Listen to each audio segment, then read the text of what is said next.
ইংল্যান্ডে ভারতীয় আধ্যাত্মিক চিন্তার প্রভাব। 1898 খ্রিস্টাব্দে 11ই মার্চ স্বামীজির শিষ্যা ভগিনী নিবেদিতা মিস এমি নোবেল কলকাতা স্টার থিয়েটারে ইংল্যান্ডে ভারতীয় আধ্যাত্মিক চিন্তার প্রভাব সম্বন্ধে এক বক্তৃতা দেন। স্বামীজি সভাপতি হইয়াছিলেন। তিনি প্রথমে উঠিয়া সিস্টারকে সর্বসাধারণ নিকট পরিচয় করিয়া দেওয়ার জন্য নিম্নলিখিত কথাগুলি বলেন। সম্ভ্রান্ত মহিলা এবং ভদ্র মহোদয়গণ, আমি যখন এশিয়ার পূর্বভাগে ভ্রমণ করিতেছিলাম, একটি বিষয়ে আমার দৃষ্টি বিশেষভাবে আকৃষ্ট হইয়াছিল। আমি দেখিলাম ওই সকল স্থানে ভারতীয় আধ্যাত্মিক চিন্তা বিশেষভাবে প্রবেশ করিয়াছে। চীন ও জাপানি মন্দিরসমূহের প্রাচীরে কতগুলি সুপরিচিত সংস্কৃত মন্ত্র লিখিত দেখিয়া আমি যে কিরূপ বিস্ময়াবিষ্ট হইয়াছিলাম তা আপনারা অনায়াসে অনুমান করিতে পারেন। সম্ভবত আপনারা অনেকেই জানিয়া সুখী হইবেন যে ওইগুলি সবই প্রাচীন বাংলা অক্ষরে লিখিত। আমাদের বঙ্গীয় পূর্বপুরুষগণের ধর্মপ্রচার কার্যে মহোৎসাহের কীর্তিস্তম্ভস্বরূপ ওইগুলি আজ পর্যন্ত বিরাজমান। এশিয়ার অন্তর্গত ওই সকল দেশ ছাড়িয়া দিলেও ভারতের আধ্যাত্মিক চিন্তার প্রভাব এত সুদূর প্রসারী ও স্পষ্ট যে এমনকি পাশ্চাত্য দেশেও ওই সকল স্থানের আচার ব্যবহার দিয়ে গভীর মর্মস্থল প্রবেশ করিয়া আমি সেখানেও উহার প্রভাবের চিহ্ন দেখিতে পাইলাম। ভারতবাসীর আধ্যাত্মিক ভাব সকল ভারতের পূর্বে ও পশ্চিমে উভয়ত্রই গমন করিয়াছিল। ইহা এখন ঐতিহাসিক সত্য বলিয়া প্রতিপন্ন হইয়াছে। সমগ্র জগৎ ভারতের আধ্যাত্ম তত্ত্বের নিকট কতদূর ঋণী এবং ভারতের আধ্যাত্মিক শক্তি মানব জাতির অতীত ও বর্তমান জীবন গঠনে কিরূপ শক্তিশালী উপাদান তা এখন সকলেই অবগত আছেন। এসব তো অতীতের ঘটনা। আমি আরেকটি অদ্ভুত ব্যাপার দেখিতে পাই। তাই এই যে সে আশ্চর্য অ্যাংলো স্যাক্সন জাতি সামাজিক উন্নতি এবং সভ্যতা ও মনুষ্যত্বের বিকাশ রূপ অত্যদ্ভুত শক্তির বিকাশ করিয়াছে। শুধু তাই কেন, আমি আরও একটু অগ্রসর হইয়া বলিতে পারি, অ্যাংলো স্যাক্সন শক্তির প্রভাব ব্যতীত আজ আমরা যেমন ভারতীয় আধ্যাত্মিক চিন্তার প্রভাব আলোচনা করিবার জন্য এই সভায় সমবেত হইয়াছি, সেরূপ হইতে পারিতাম না। আর পাশ্চাত্য দেশ হইতে প্রাচ্যে আমাদের স্বদেশে ফিরিয়া দেখিতে পাই, সেই অ্যাংলো স্যাক্সন শক্তি সমুদয় দোষ সত্ত্বেও তারা বিশিষ্ট সুনির্দিষ্ট গুণগুলি লইয়া এখানে কাজ করিতেছে। আমার বিশ্বাস এতদিনে অবশেষে এই উভয় জাতির সম্মিলনে সুমহৎ ফল সিদ্ধ হইয়াছে।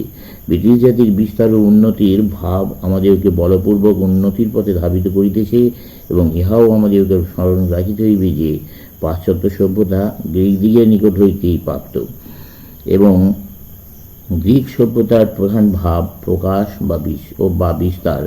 ভারতে আমরা মননশীল বটে, কিন্তু দুর্ভাগ্যক্রমে সময়ের সঙ্গে আমরা এত অধিক মননশীল হই যে ভাব প্রকাশের শক্তি আর কিছুমাত্র অবশিষ্ট থাকে না। ক্রমে এইরূপ হইল যে পৃথিবীর নিকট আমাদের ভাব ব্যক্ত করিবার শক্তি আর প্রকাশিত হইল না।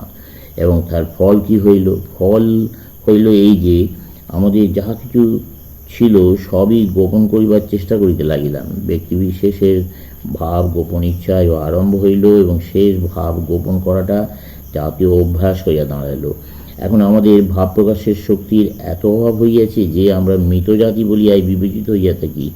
ভাব প্রকাশ ব্যতীত আমাদের বাঁচিবার সম্ভাবনা কোথায়? পাশ্চাত্য সভ্যতার মেরুদণ্ড বিস্তার ও অভিব্যক্তি।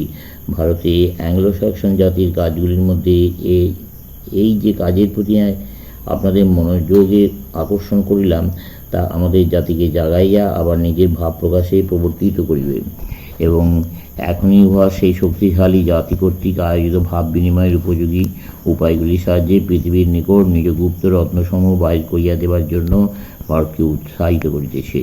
অ্যাংলো স্যাক্সন জাতি ভারতের ভাবী উন্নতির পথ খুলিয়া দিয়াছে। আমাদের পূর্বপুরুষগণের ভাবসমূহ এখন যেরূপ ধীরে ধীরে বহু স্থানে তার প্রভাব বিস্তার করিতেছে, তা বাস্তবিকই বিস্ময়কর। যখন আমাদের পূর্বপুরুষগণ প্রথমে সত্য ও মুক্তির মঙ্গলবার্তা ঘোষণা করেন, তখন তাহাদের কত সুযোগ সুবিধা ছিল। মহান বুদ্ধ কীভাবে সর্বজনীন ভ্রাতৃত্বরূপ অতি উচ্চ মতবাদ প্রচার করিয়াছিলেন। তখনও এই ভারতে, যে ভারতকে আমরা প্রাণের সহিত ভালোবাসিয়া থাকি, প্রকৃত আনন্দ লাভ করিবার যথেষ্ট সুবিধা ছিল এবং আমরা সহজেই পৃথিবীর এক প্রান্ত হইতে অপর প্রান্ত পর্যন্ত আমাদের ভাব প্রচার করিতে পারিতাম। এখন আমরা অ্যাংলো স্যাক্সন জাতির মধ্যেও আমাদের ভাব প্রচার করিতে অগ্রসর হইয়াছি। এই প্রকার ক্রিয়া প্রতিক্রিয়া এখন চলিতেছে, এবং আমরা দেখিতেছি যে আমাদের দেশ হইতে প্রেরিত বার্তা তারা শুনিতেছে, আর শুধু যে শুনিতেছে তাহা নয়, উহার উপর উত্তরও দিতেছে। ইতিমধ্যেই ইংল্যান্ড তার কয়েকজন মহামনীষীকে আমাদের কাজে সাহায্যের জন্য প্রেরণ করিয়াছে। সকলেই আমার বন্ধু মিস মুলারের কথা শুনিয়াছেন, এবং বোধহয় অনেকে তার সহিত পরিচিতও আছেন। তিনি এখন এখানে এই বক্তৃতা মঞ্চে উপস্থিত আছেন। এই সভ্রান্ত বংশীয়া সুশিক্ষিতা মহিলা ভারতের প্রতি অগাধ প্রীতিবশত তার জীবন ভারতের কল্যাণে নিযুক্ত করিয়াছেন, এবং ভারতকে তার স্বদেশ ও ভারতবাসীকে তার স্বজন বলিয়া মনে করিয়াছেন। আপনাদের মধ্যে প্রত্যেকে সেই সুপ্রসিদ্ধ উদার স্বভাবা ইংরেজ মহিলার নামের সহিত পরিচিত আছেন। তিনিও ভারতের কল্যাণ এবং পুনরুজ্জীবনের জন্য তার সমগ্র জীবন নিয়োজিত করিয়াছেন।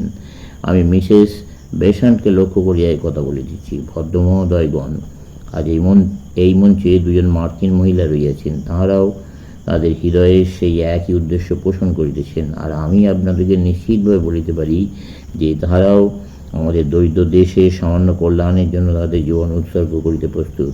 আমি এই সুযোগ আপনাদের নিকট আমাদের জনৈক শ্রেষ্ঠ স্বদেশবাসীর নাম স্মরণ করাইয়া দিতে চাই। তিনি ইংল্যান্ড এবং আমেরিকা দেখিয়াছেন, তার প্রতি আমার যথেষ্ট বিশ্বাস আছে। তাঁকে আমি বিশেষ শ্রদ্ধা ও প্রীতির চোখে দেখিয়া থাকি। তিনি আধ্যাত্মিক রাজ্যে অনেকটা অগ্রসর এবং মহামনীষী দৃঢ়ভাবে অথচ নীরবে আমাদের দেশের কল্যাণের জন্য কাজ করিতেছেন। অন্যত্র বিশেষ কাজ না থাকলে তিনি আজ এই সভায় নিশ্চয়ই উপস্থিত থাকিতেন। আমি শ্রীযুক্ত মোহিনীমোহন চট্টোপাধ্যায়কে লক্ষ্য করিয়া এই কথা বলিতেছি। আর এখন ইংল্যান্ড আরেকটি উপহার রূপে মিস মার্গারেট নোবেলকে প্রেরণ করিয়াছেন। ইয়ার নিকট হইতে আমরা অনেক কিছু আশা করি। আর বেশি কিছু না বলিয়া আমি মিস নোবেলকে আপনার সহিত পরিচিত করিয়া দিলাম। আপনারা এখনই তার বক্তৃতা শুনবেন। সিস্টার নিবেদিতার মনোজ্ঞ বক্তৃতার পর স্বামীজি উঠিয়া আবার বলিতে লাগিলেন, আমি আর দু চারটি কথা মাত্র বলিতে চাই। আমরা এইমাত্রই ভাবটি পাইলাম যে ভারতবাসী আমরাও কিছু করিতে পারি। আর ভারতবাসীদের মধ্যে বাঙালি আমরা এই কথা হাসিয়া উড়াইয়া দিতে পারি, কিন্তু আমি তা করি না। তোমাদের মধ্যে একটা অদম্য উৎসাহ, অদম্য চেষ্টা জাগ্রত করিয়া দেওয়াই আমার জীবনব্রত। তুমি অদ্বৈতবাদী, বিশিষ্ট অদ্বৈতবাদী, দ্বৈতবাদী হও, তাতে বড় কিছু আসে যায় না। কিন্তু একটি বিষয় যাহা আমরা দুর্ভাগ্যক্রমে সর্বদা ভুলিয়া যাই, সেদিকে আমি তোমাদের মনোযোগ আকর্ষণ করিতে চাই। হে মানব, নিজের উপর বিশ্বাসী হও। এই উপায়েই কেবল আমরা ঈশ্বর বিশ্বাসী হইতে পারি। তুমি অদ্বৈতবাদী হও, দ্বৈতবাদী হও, তুমি যোগশাস্ত্রে বিশ্বাসী হও বা শঙ্করাচার্যে বিশ্বাসী হও, তুমি ব্যাস বা বিশ্বামিত্র যাহারই অনুবর্তী হও না কেন, তাতে বড় কিছু আসে যায় না। কিন্তু বিশেষ প্রণিধানের বিষয় এই যে পূর্বোক্ত আত্মবিশ্বাসের ব্যাপারে ভারতীয় ভাব সমগ্র পৃথিবীর অন্যান্য জাতির ভাব হইতে সম্পূর্ণ পৃথক। এক মুহূর্তের জন্য ভাবিয়া দেখো, অন্যান্য ধর্মে, অন্যান্য দেশে আত্মার শক্তি সম্পূর্ণরূপে অস্বীকৃত হইয়া থাকে। আত্মাকে তারা একরূপ শক্তিহীন, দুর্বল, নিশ্চেষ্ট জড়বৎ বিবেচনা করিয়া থাকি। কিন্তু ভারতীয় আত্মাকে শাশ্বত বলিয়া মনে করে, আর আমাদের ধারণা উহা চিরকাল পূর্ণ থাকবে। আমাদেরকে সর্বদা উপনিষদের শিক্ষা মনে রাখিতে হইবে।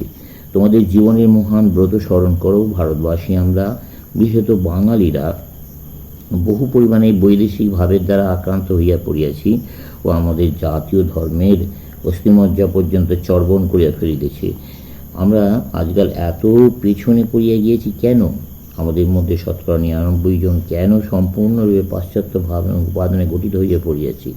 যদি আমরা জাতীয় গৌরবের উচ্চ শিখরে আরোহণ করিতে চাই, তবে পাশ্চাত্য অনুকরণ দূরে ফেলিয়া দিতে হইবে। যদি আমরা উঠিতে চাই, তবে ইহাও আমাদেরকে স্মরণ রাখিতে হইবে যে পাশ্চাত্য দেশ হইতে আমাদের অনেক কিছু শিখিবার আছে। পাশ্চাত্য দেশ হইতে আমাদেরকে তাহাদের শিল্প বিজ্ঞান, বৈপ্লবিক সম্বন্ধীয় বিজ্ঞানসমূহ শিখিতে হইবে। আবার পাশ্চাত্যবাসী দিগকে আমাদের নিকট আসিয়া ধর্ম, আধ্যাত্মবিদ্যা শিক্ষা ও আয়ত্ত করিতে হইবে। আমাদেরকে হিন্দুগণকে বিশ্বাস করিতে হইবে যে আমরাই জগতের আচার্য। আমরা এখানে রাজনৈতিক অধিকার ও এইরূপ অন্যান্য অনেক বিষয়ের জন্য চিৎকার করিয়া আসিতেছি, বেশ কথা, কিন্তু অধিকার, সুবিধা এ সকল কেবল বন্ধুত্বের ফলে লাভ করা যায়। আর বন্ধুত্ব কেবল দুইজন সমান সমান ব্যক্তির ভেতরে আশা করা যাইতে পারে। এক পক্ষ যদি চিরকালই ভিক্ষা করতে থাকে, তবে আর উভয়ের মধ্যে কি বন্ধুত্ব হইতে পারে? ওসব কথা মুখে বলা সোজা, কিন্তু আমি বলিতেছি যে পরস্পর সাহায্য ব্যতীত আমরা কখনো শক্তিশালী হইতে পারিব না। এই জন্য আমি তোমাদেরকে ভিক্ষুকভাবে নয়, ধর্মাচর্যরূপে ইংল্যান্ড ও আমেরিকা যাইবার জন্য আহ্বান করিতেছি। কর্মক্ষেত্রে আদান প্রদানের নিয়ম যথাসাধ্য প্রয়োগ করিতে হইবে। যদি আমাদেরকে পাশ্চাত্যের নিকট ইহজীবনে সুখী হইবার উপায় প্রণালী শিখিতে হয়, তবে কেন তাহার বিনিময়ে আমরা তাহাদিকে অনন্তকালে সুখী হইবার উপায় ও প্রণালী না শেখাইব? চলবে।